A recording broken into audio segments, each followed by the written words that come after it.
Hello বন্ধুরা, আজকে গাজরের পকোড়ার রেসিপি নিয়ে চলে আসলাম বেলি ব্লগস চ্যানেলে। সো ভিডিওটাকে স্কিপ করবে না, পুরো ভিডিওটা দেখবে। আশা করি তোমাদের ভালো লাগবে। ভালো লাগলে দয়া করে একটা করে লাইক করে দিও। সো বন্ধুরা সবাই কেমন আছে বলো, তোমাদের দোয়ায় আমিও ভালো আছি। সো কথা না বাড়িয়ে চলো পকোড়া তৈরি করা যাক। এবার প্রথমে গাজরগুলো কুচি কুচি করে কেটে নিব। এই দেখো কুচি কুচি করে কেটে নিয়েছি, তারপরে পরিষ্কার করে ধুয়ে রেখেছি। এই দেখো একটা প্লাস্টিকের বাটি নিয়েছি, ওতে একটু জল নিয়েছি, তারপর পরিমাণ মতো নুন দিয়ে দিলাম, তারপর দিয়ে দিব হলুদ গুঁড়ো আর শুকনো লঙ্কা গুঁড়ো একসঙ্গে দিয়ে দিলাম, দিয়ে বেসন দিয়ে দিব। এই দেখো বেসন দিয়ে দিচ্ছি। বেসন দেওয়ার পরে দেখো নাড়াচাড়া করে নিচ্ছি।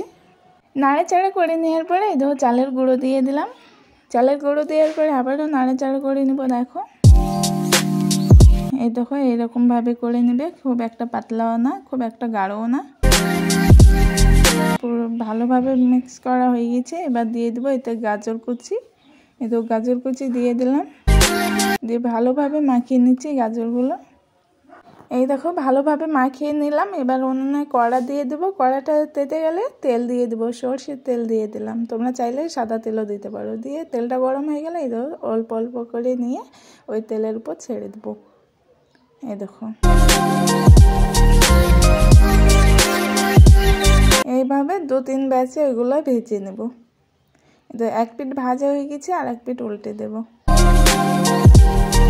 এবার এই দিকটা ভাজা হয়ে গেছে, এবার তুলে নেব। দেখো সবগুলো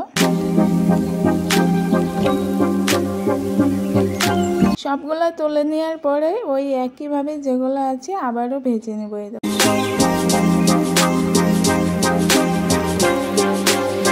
আবারও 7টা দিয়ে দিলাম। এগুলো এক পিঠ ভাজা হয়ে গেছে, এবার উল্টে দেব। সেম একইভাবে সবগুলো ভেজে নিতে হবে। হ্যাঁ, এই দেখো সবগুলো উল্টে দিলাম। সবগুলো উল্টে দেওয়ার পরে এই দেখো কিছুক্ষণ পরে ভাজা হয়ে গেল, আবারও তুলে নিচ্ছি। দেখো সবগুলো এভাবে সবগুলো ভেজে নিলাম। দেখো এবার গরম গরম সবাইকে দিয়ে দাও। গাজরের এই রেসিপিটা না মুখে লেগে থাকার মতো একটা রেসিপি। তোমাদের আশা করি ভালো লাগবে। ভিডিওটা ভালো লাগলে লাইক কমেন্ট শেয়ার করে দিও। নতুনরা সাবস্ক্রাইব করে পাশে থাকা বেল আইকনটাকে প্রেস করে আমাদের পাশেই থেকে নেক্সট ভিডিওর জন্য। আর তোমরা কী কী ভিডিও দেখতে চাও সেটাও কমেন্টে জানিও। সো ভিডিওটা এখানেই শেষ করলাম। সবাই ভালো থেকো, টাটা, বাই বাই।